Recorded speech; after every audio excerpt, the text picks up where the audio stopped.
Big boss के घर के अंदर अब उमर और करण जो है इस बात को लेकर डिस्कशन कर रहे थे कि बाहर जाने के बाद इस घर को मिस करेंगे, यहाँ के लोगों को मिस करेंगे।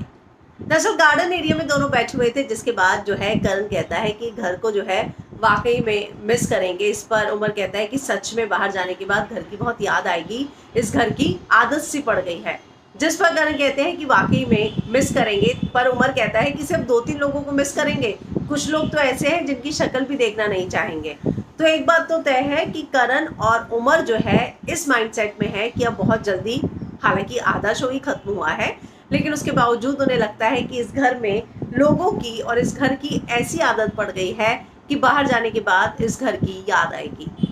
वहां उमर ने साफ साफ बोला कि मैं कुछ ही लोगों को मिस करूंगा, सबको मिस नहीं करूंगा, कुछ के तो चेहरे भी जो है मैं देखना पसंद नहीं करता। तो करण और उमर जो है बाहर जाकर मिलेंगे, दोस्ती रखेंगे। इनकी बातों से ये बात तो साफ है कि ये दोनों जो हैं, हालांकि बहुत सारे लोगों को ये लगता है कि क्या करण और उमर की दोस्ती टूटने की बात नहीं थी, लेकिन दोस्ती में अगर उमर करण को उतना ही रिस्पेक्ट देते हैं तो सामने दोस्त को भी ये बात समझनी बहुत जरूरी है कि आपको अपने दोस्त को उतनी ही रिस्पेक्ट देनी है। अगर आप ही अपने दोस्त को रिस्पेक्ट नहीं देंगे तो दूसरा भी आपके दोस्त को रिस्पेक्ट नहीं देगा।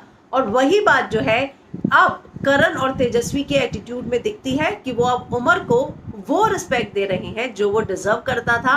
अपनी रिस्पेक्ट के लिए आपको याद होगा जब वो सीट वाला टास्क था जिसमें जेल में कौन जाएगा, खुद उमर ने तब भी आवाज उठाई थी कि आप लोग जो हैं मेरी बात जब मैं करता हूं तो इग्नोर क्यों करते हैं। तो यहाँ पर बात यही थी। अब करण और तेजस्वी के प्रेस कॉन्फ्रेंस के बाद जो है एटीट्यूड में उमर के लिए काफी बदलाव आया है। उन्होंने समझ में आया है कि अगर वो उनका दोस्त है तो दोस्ती सिर्फ अकेले में नहीं निभानी होती, जब आप झुंड में भी बैठे हो तब भी जो है आपको अपने दोस्त को उतनी ही रिस्पेक्ट देनी है और उसके लिए कोई ऐसे शब्दों का इस्तेमाल नहीं करना होता है जो वाकई में उसको दूसरों के सामने नीचा दिखाए।